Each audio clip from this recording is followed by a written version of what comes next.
안녕하세요. 맘띠입니다. 이제 오늘은 여러분들 그번에 시험 보셨잖아요. 그래서 이제 뻔히 아는 사실인데도 이 점을 모르는 우리 친구분들이 계실 것 같아가지고 이렇게 방송으로 찾아뵙게 되었습니다. 과목별로 그러니까 국어, 수학, 영어 이 주요 과목이 시험을 망치는 이유가 무엇인지 그 점에 대해서 말씀드릴까 해서 이렇게 방송으로 찾아뵙게 되었습니다. 자, 먼저 그 수학을 말씀드릴게요. 일단 수학 대부분 아이들이 시험을 망친 이유가 제가 물어보거든요. 첫 번째가 시간이 부족해서 다 망쳐버립니다. 그런데 시간이 부족해서 망치는 문제가 난이도가 어려운 문제일까요? 아닙니다. 수학 문제에서 난이도가 어려운 문제 같은 경우는 아이들 처음부터 접근 자체를 안 해요. 그런데 어떤 문제에서 시간을 많이 잡아먹게 되냐면 알 듯 말 듯한 문제에서 시간을 다 잡아먹어 버려요. 왜냐하면 이 문제는 내가 풀 수 있겠는데 라고 가오뚱하면서 그 문제를 풀기 시작을 해요.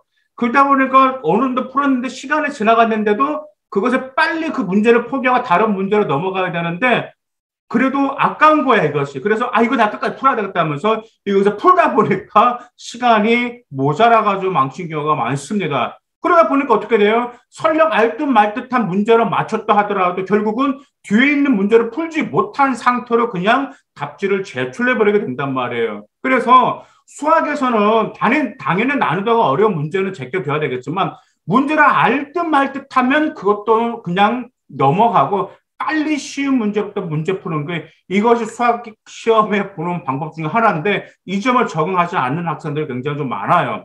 두 번째가 서술형 아예 포기해버린 학생들이 있습니다. 그래서 객관식만 그게 집중하는 학생들이 있는데 여러분들 아시잖아요. 수학 같은 경우는 서술형 같은 경우 뭘 줬죠? 정답이 맞지를 않아. 정답이 맞지 않고 틀렸다 하더라도 풀이 과정만 어느 정도 써도 선생님 뭘 주시죠? 부분 점수를 줍니다. 그러면 부분 점수가 설령 뭐 2점을 줬든 1점을 줬든 3점을 줬던 간에 여러분들 1점, 2점 차이가 얼마나 큰지 알잖아요. 그렇죠? 그러다 보니까 그 여러분들 부분으로 받을 수 있는 점수를 포기해서는 절대 안 돼요. 또한 수학은 주요 과목입니다. 주요 과목이기 때문에 모든 학생들 수학에 집중한 상황이기 때문에 몇 점으로도 등급이 갈린다라는 점, 그 점 꼭 기억하실 필요가 있습니다. 자, 그 다음에 영어는 왜 망칠까요? 일단 영어는 제가 그때 전에도 방송에서 말씀드렸었지만, 이제 고등학교 수능과 이제 고등학교 수시 그 영어 강사이면서 이제 탭스 영어 강사였는데, 이제 제가 이런 아이들 굉장히 많이 봅니다. 아이들이 이거 지문만 읽다가 그냥 시간이 지나가지고 이해를 하지 못한, 그게 풀지 못한 경우가 굉장히 많습니다. 지문만 읽어요.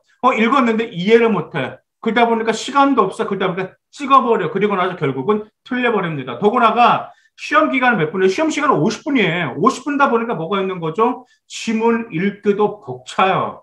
그래서 저는 그러고 너 지문 다 읽었냐 물어보거든요. 근데 지문 절대 읽지 말라. 지문 다 읽으면 절대 풀지 못한다라거든요. 왜냐하면 시험 범위에 나오는 지문을 숙지해야 되는데 그렇다고 제가 달달 외우라는 것은 아닙니다. 뭘 보는 거죠? 여러분 더구나 영어만 보는 것은 아니잖아. 그 지문을 살짝 봐도 무슨 내용인지가 머릿속에 떠오를 정도는 돼야 돼요.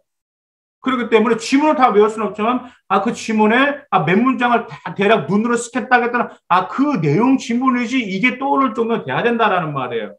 근데 왜 이게 생각에 떠오르야 되냐면 시험 때 제가 한 가지 말씀드려 여러분들이 어느 정도 배경 지식을 알고 지문을 읽은 것과 배경 지식이 전혀 없는 상태에서 지문을 읽는 것과 어떤 차이가 있을까요? 하늘과 땅 차이 개념입니다. 그렇기 때문에 여러분들이 어떤 지문을 읽었는데 그 지문의 배경만 알아보면 여러분들 이해력이 빨라집니다. 대부분 여러분들 학생들 지문 이해를 못해가지고 틀리거든요.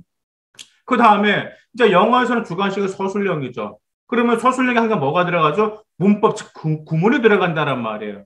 그러면 문법은 어디에서 개념을 활용하셔야 되냐면 지문 속에 있는 문법 가지고 여러분들이 공부를 하셔야 돼요.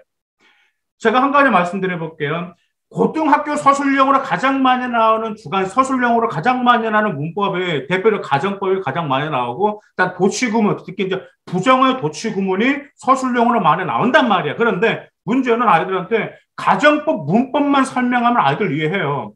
도치구문만 설명해도 아이들 이해를 해요. 근데 왜 틀릴까요? 지문 속에서 나오면 무엇을 물어보는지 아이들이 구분을 못하는 경우가 많아요. 지문 속에 그 구문을 스며들잖아요. 그럼 아이들이 머리 상태가 문법에 대한 백지 상태가 돼버리기 때문에 아이들의 영어 주관식에서 틀린 경우가 굉장히 많았습니다. 그래서 문법은 지문 속에서 여러분들이 파헤치실 필요가 있습니다. 자, 그러면 국어는 왜 많이 틀고 시험을 망칠까요? 자, 한번 여러분들 이번 시험 보시고 양심 한번 손 한번 얹어보세요. 자, 이번에 국어 시험을 보실 때 감으로 풀었다. 한번 손 한번 들어보세요. 대부분 감으로 많이 풉니다. 소위 말하는 뇌피셜로 풀어버려요. 근데 이제 이것이야. 뭐가 있냐면, 이것이 정답이다. 이것이 보기를 보고, 이것이 정답이야. 이것이 정답이겠지라고 그렇게 생각하면서 풀어요. 그러니까 다시 말씀드리면 이것이 정답이다라고 확신을 갖고 국어 문제를 푸는 것보다 이게 정답 같아라고 생각하면서 문제를 풀어요. 아마 여러분들 제 방송들은 그것을 여러분들 겪어보셨을 겁니다. 근데 국어가 또 무엇이냐 저도 그래요. 지금 고등 학창시절도 그랬지만 지금 여러분들 학생들 국어 시험지를 보면 지문을 제가 읽어도 솔직히 지문을 읽고 보기를 봐도 정답이 헷갈려요.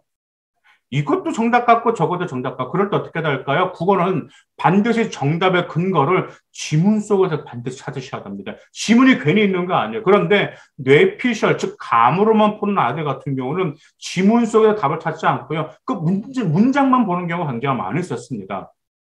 그리고 또한 수업때 선생님이 알려주신 설명을 근거로도 푸는 방법도 있어요. 그래서 보통 국어가 어렵다고 하는 아이들 공통점이 이런 경우가 많았습니다. 자, 그러면 오늘 제가 이제 수학하고 국어하고 이제 영어 이런 시험 말씀드렸는데 또 한 가지 제가 이 점 말씀드리고 싶어요. 시험 직후 이런 생각 절대 가르치면 100% 다음 기말고사 망치고 이 학기 모든 시험 다 망쳐버립니다. 자, 여러분들 분명 시험 끝나고 이렇게 말씀하신 친구분들 계세요. 내가 아는 건데 실수로 틀려버렸어. 실수해버렸어. 그 다음에 내가 공부한 것은 하나도 안 나오고 어떻게 내가 공부 안 한 것만 나오냐? 이렇게 말씀하시는 분들이 계세요. 이런 변명하지 마세요. 이건 자기 합리화입니다. 여러분들이 실수를 해도 여러분 잘못이고요. 여러분들이 공부 안 한 분량의 시험범위 나온 것도 여러분 잘못이야. 그 잘못을 고칠 생각을 해야 되지 합리화하지 마세요. 합리화하잖아요. 여러분들 똑같아 다음 시험도. 그렇기 때문에 반드시 객관적으로 여러분의 공부 습관이라든지 취약점을 보완하실 필요가 있습니다. 자, 오늘 방송은 어떻게 보면 누구나 다 알고 있는 당연한 것입니다. 근데 문제가 무엇일까요? 네, 맞습니다. 행동으로 옮기는지 안 옮기는지 굉장히 중요합니다. 일단 여러분들 지금 시중에 보면 공신들의 공부법 굉장히 많이 있어요. 인터넷에서도 그다음에 저 유튜브에서도 정말 훌륭한 우리 공신분들의 자기만의 공부법이라든 국어는 어떻게 해야 되고 수학은 어떻게 공부하고 영어는 어떻게 공부해야 된다라고 모든 것을 자기만 노하우를 풀어도 왜 안 될까요? 네, 맞습니다. 행동이 중요해요. 적용하려고 노력하진 않아요. 그렇기 때문에 오늘 방송 들으셨잖아요. 지금 당장 행동이 필요합니다. 그래야지만 시험이 바뀌게 된다는 점 기억하실 필요가 있어요. 이 세상과 여러분들 학업은 단지 생각만 해서는 충분하지 않다라는 기억하자면 그 생각이 아니라 뭐가 중요하다? 행동이 중요하다. 명심하시길 바라겠습니다. 감사합니다.